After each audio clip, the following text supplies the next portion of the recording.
Well, welcome to our Facebook Live for February 2024, navigating recovery after the summer season.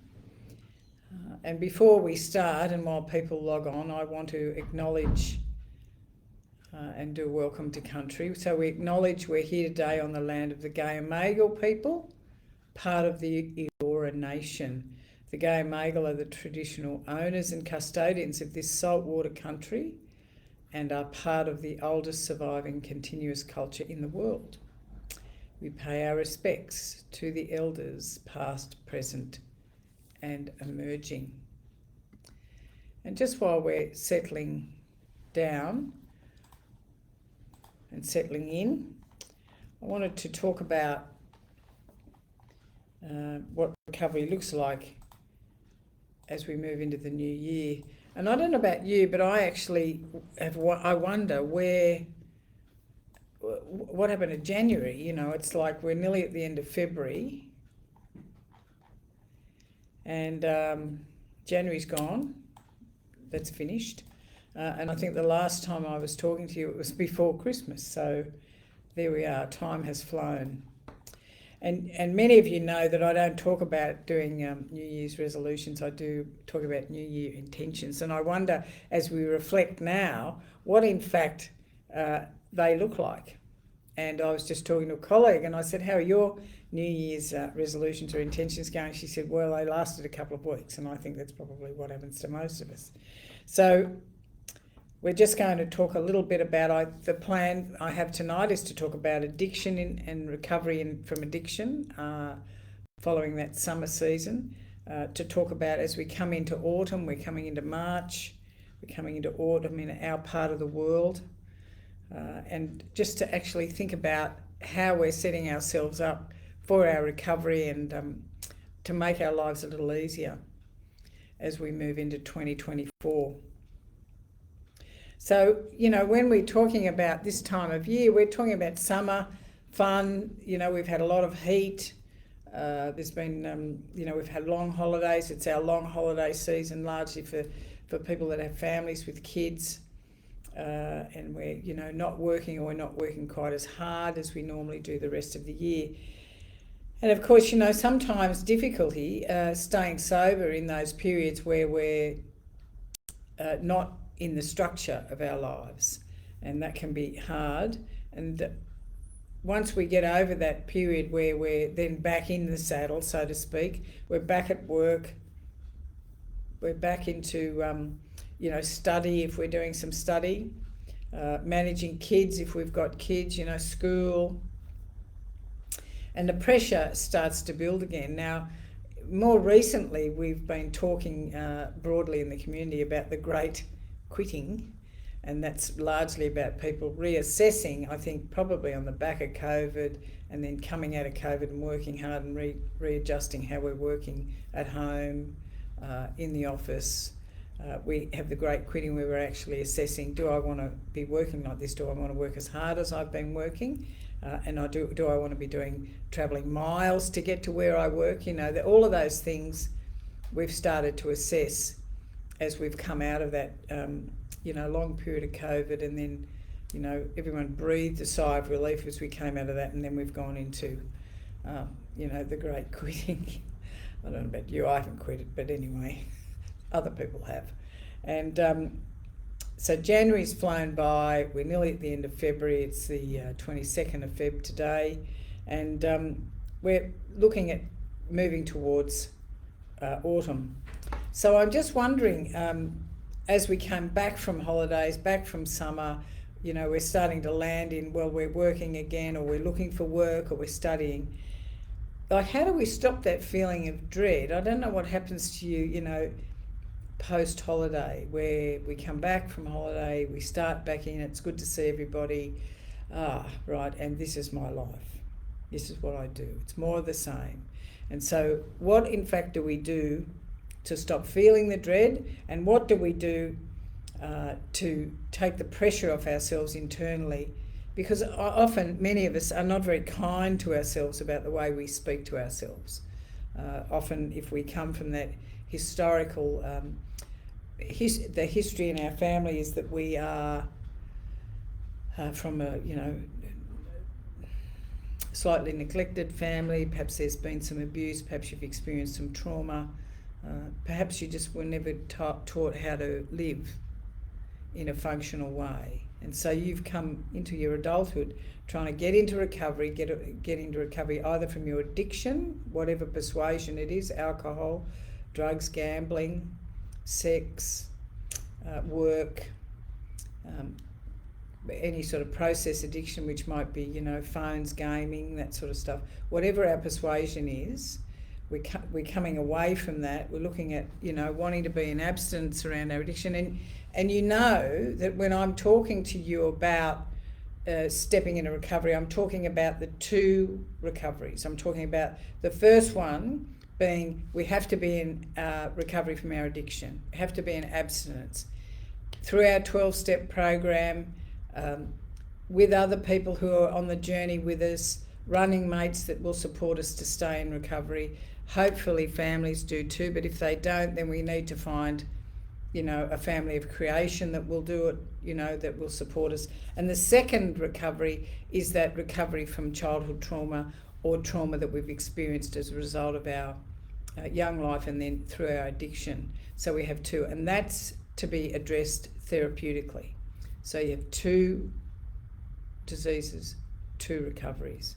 And I recently was talking to somebody who was having a debate with me about whether his addiction was a disease. He's an alcoholic and addict, and he was sober many, many years in 12-step program. And he decided that he would go into very significant psychoanalysis with a therapist who's very good at his craft but doesn't really understand addiction. And so this client said to me that he came to the conclusion that it was no longer a disease, that his addiction was no longer a disease, that it was actually just something that he used to medicate because he wasn't feeling great about himself.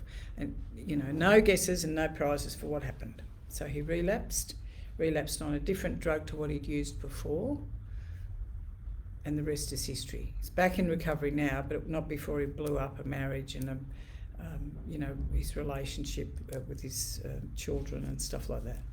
Now, he's lucky that he survived. But that's the kind of thing, when we're talking about coming out of that period of joyful, summer, and then we come into these periods where, okay, now the rubber's hit the road, we've got to get back in the saddle. We need to be doing it, bearing in mind that our recovery still comes first, our meetings still come first, our therapy still needs to be attended to, fairly regularly therapy.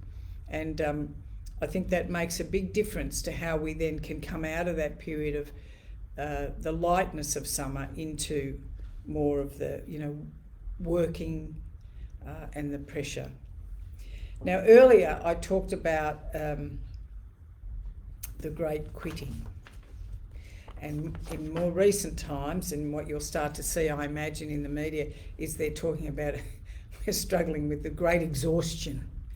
And I think that for many of us that have settled in our recovery, we're clear about what we're doing with our recovery in terms of attending to our self-care, attending to making sure that we're staying current with our spiritual life, all of those things. We've built big lives. And what can happen now is we start dealing with the great exhaustion. And I think people are tired, and they come out of that summer period where it's been a bit lighter and not so pressured into this period where we're back into working, and we want to actually, we're tired, and it's only the end of February. And if that's you, I want to particularly speak to you, because I think there's two things that are happening. We're coming into that period where those resolutions we made, New Year, the vision we had for our, 2024, maybe the shine's come off a bit, maybe, it's not as easy as we thought it was going to be. It's time to take a pause, and it's time to reassess. And if we're reassessing, we've got to reassess in a number of ways. How am I speaking to myself about myself?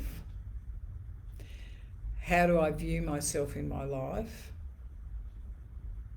What do I need to do to support myself? Do I need to get help to do that? Do I need to have a frank and honest conversation with the people I trust in my life about, recalibrating my life? And I'm not talking about throwing everything out and starting all over again. I'm just talking about we need to look at, how am I tracking in my recovery? Am I in sobriety? Am I in a home group? Am I speaking to my sponsor regularly and doing some step work? That's the critical one. Because you know me and you know that I'm going to say to you, if you haven't got recovery on board, the rest of it doesn't matter because you'll lose it anyway. So we have to have recovery on board. We have a number of people that come into South Pacific who have had time up, like the gentleman I was talking about earlier, who relapse. Now, we're perfectly imperfect. You all know that. And so we can actually reach out for help if we need to do that. And if that's you, then I'd be suggesting you do it sooner rather than later. Do not wait till the wheels have fallen off everything before you reach out for help. Even if you're a little ambivalent about it, still reach out for help. Oftentimes in these times when we're reassessing, we can feel powerless in the sense that all of those great ideals we had at the end of 2023 have fallen by the wayside. And we have a lot of internal pressure on ourselves to achieve more, to not complain, to be grateful for everything. And all that's great. But the truth of it is that sometimes if we put ourselves under a lot of pressure and we have an unrealistic view of how we need to be in that, perfectionist state, if my lens, if the lens I'm looking at through my life, is I've got to be perfect in everything, not make a mistake, I'm in trouble. If I have an interaction with someone loses their temper, there's conflict, it's not the end of the world. But for certain people, it will be very difficult, if you're in conflict. And immediately you're in that space, you've got to reach out and get help. This is the value of having a therapist that you can call on, or you're doing some of the day programs at South Pacific, because you can actually reach out immediately and it becomes like a muscle. You don't have to think about it, you just do it, you reach out. So we're coming up to autumn, and what I want to say about autumn is this. 1st of March is autumn. In autumn, I believe nature takes a breath. And when nature takes a breath, I think that allows us to take a breath. And many people will hear me say, you hit the pause button. Let's just pause for a moment and reassess. I was doing some work with one of the teams here at South Pacific today, and we were looking at the structure of our lives. And we looked at, where are we in our work-life balance and career? Where are we in our relationships, our financial life, our recovery life, our spiritual life, our friends and fun, family, friends and fun life, the social stuff. Where are we in all of those? And so sometimes what I find with clients too is that, you can look at the whole thing and it's all overwhelming. But if you actually break it down to the various aspects of your life and work out, am I giving it my all? Am I living as I want to? It's only then when you visually see that on a sheet of paper, you can actually say, okay, well, I'm not doing what I need to do. One of the women I was working with today said, I'm not doing as much spiritual stuff as I used to do. I used to do yoga every morning. I'm going to get back and do that, Another one said, I need to do a bit more meditation, these sort of things. Another one said, I need to not be doing extra hours at the office when I don't need to. So, sometimes it's like we have more power over what we do, and we have a lot of power over what we don't do. So either or, we can take that. So I want you to take a breath as we come into autumn. And I want you to think about, what do I need to do to stay sober and in recovery? And when I'm saying recovery, I'm also meaning people that are, have suffered with mood disorders, anxiety, depression, complex PTSD. And before that pressure starts to build again, then we will, before that pressure starts to build again, we'll reach out for help. Now, I know that there's a number of people here who want Taylor Swift tickets, and they haven't got them. And they're all waiting and trying, and I'm sure a lot of you are too. And I think whilst that's disappointing, I look at some of the people in the world that are receiving so much joy out of what she does, and many other artists. And sometimes I think in our lives we have to turn those mirrors, because we come into recovery and we're told to look at ourselves and check your own motives and check your own defence mechanisms and all those things. Look at yourself. And sometimes we get to a point in our recovery we need to turn some of those mirrors into windows and have a look outside and look at the joy that people live with.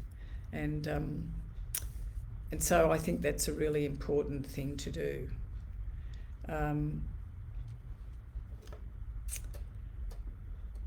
Just as we come to the end today,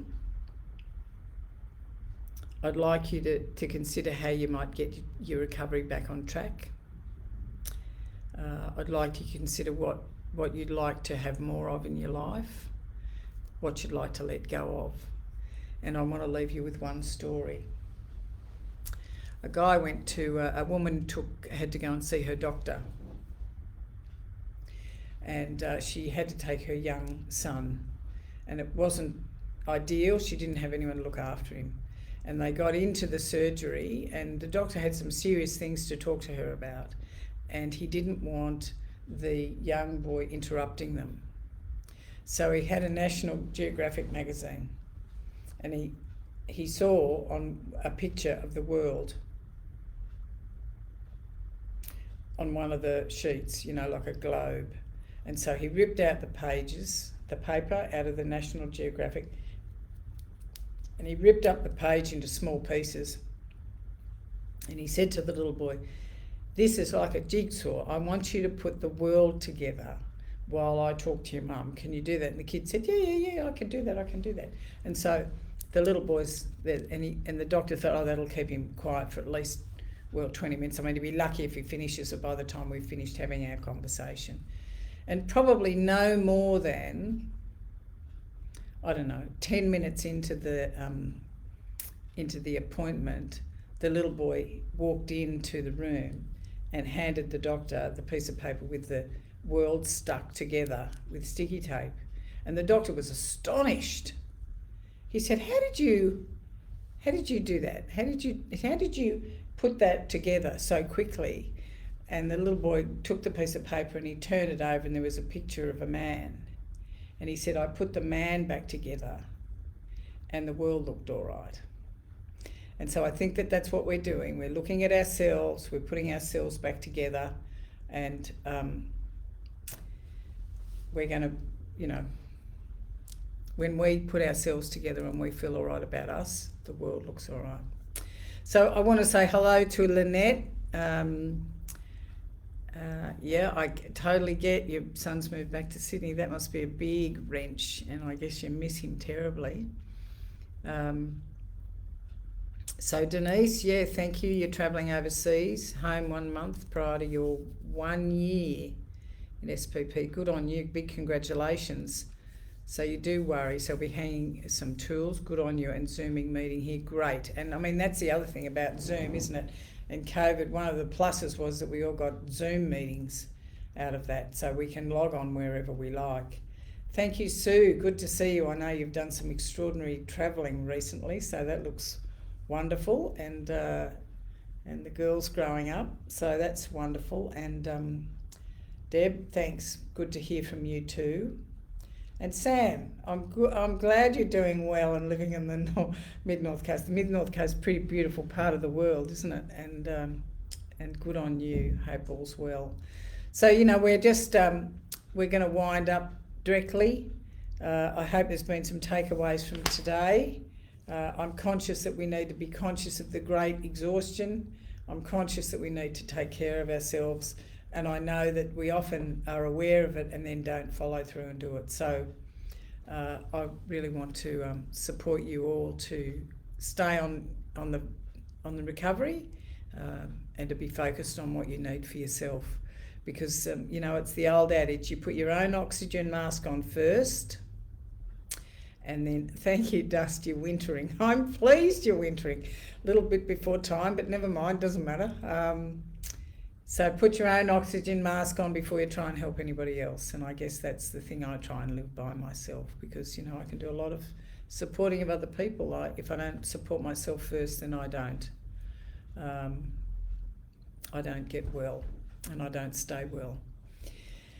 Okay, so Sam's living at speed. That's good, but slower. Tell everyone I said hi. I will actually do that tomorrow. I'll tell them you said hi. Bruno, how do you help your son? Ring South Pacific and get some help for yourself. Do the Family Education Day. It's a 1-day program, and you'll learn how to live with his addiction in a much more functional way. I had a family reach out to me recently because their son's was in recovery for a little moment and then went back out, and they were trying to support him, which wasn't helpful, the way they were supporting him. They didn't know. And I suggested they come to South Pacific and do the Family Education Day, which is a 1-day program about the way we work and the model of developmental immaturity and how to manage living with an addict. And they knew nothing of addiction really, other than what they were witnessing with him, and of course they were believing everything he said, with much of which wasn't true. Anyway, there we are. They came down and did it, and I got an email from the other day saying how helpful it had been and how they'd been able to set some boundaries with him, lovingly, compassionately, but not get caught up in his madness. So, Maria, working and investigating for an assignment, all I needed from 6. Couldn't switch off, so told myself meditate. Within minutes my whole body and mind shifted to relax. Beautiful. Isn't it extraordinary that the very thing that will help us is the thing we'll do last of all? We will always, Leanne's just put some information up there about the Family Education Day. It's a really good starting point, even for people who don't have anyone in South Pacific, just as a learning. I think it's very, very helpful. And the people who run it, the therapists who run it, are very, very skilled. And nothing you talk about in that program will surprise them. So I'm going to take a breath now and hope that this has been helpful. So just remember, self-care, oxygen mask on first, recovery always comes first, and if you need help from us, you just reach out anytime you need to, and we're here. Day at a time, and let's move into autumn, taking a breath, perhaps hitting a pause button and following nature. Nature takes a pause, and perhaps we should too, as we just come into that first part of the year. So, good to see you all, and thank you very much for joining us this evening.